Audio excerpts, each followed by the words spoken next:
From the point of view of its origins, I'm very interested in the body. I've always written about the body, the human body.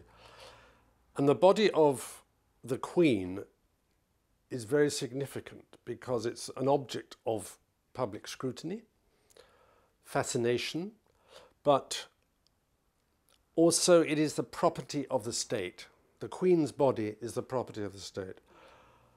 When she gives birth to a child, the child is not really hers, it is the state. So the question that runs through the text is always, whose body is it? And La Reine Caroline, the Queen Caroline, I've changed the name, it's not Marie Antoinette, it's Caroline. She asked all the time, why do I not own my own body? And this brings in the other subject, which I think is in the play, which is surveillance.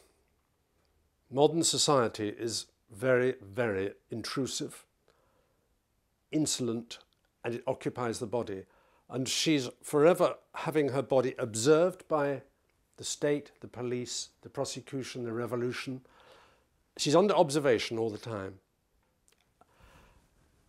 And her heroic gesture, I think,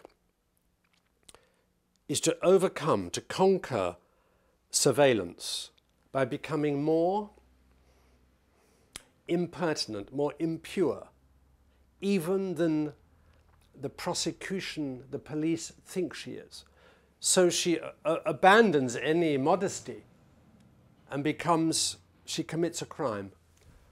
And the crime is incest. You perhaps know that during the French Revolution, Marie Antoinette was accused of incest, completely unjustly, by the revolutionary police. So in my piece, she decides to adopt the very thing that she's accused of, whilst knowing she's innocent. I do this in theatre quite a lot. I make a character, the character is challenged, perhaps by another character, perhaps by the police, perhaps by history. And to overcome the challenge, to overcome the provocation, the character then, en français, je pense, sursauter, makes a leap into the crime. She becomes more criminal. So that's the theme as far as I understand it at the moment. But probably more than that is the idea of the contradiction. Everything in my work has an origin in contradiction. And history, of course, is full of contradictions. The idea of the individual who goes against the current, against the tide.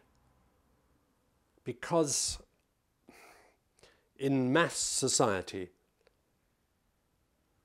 to define yourself instead of being defined by other people is an act of great bravery, or perhaps of stupidity. And in a way, all the protagonists of my plays are self-defined.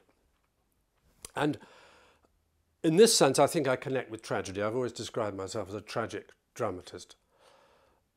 And for me, the tragic protagonist always defines himself. But the penalty for self-definition is death.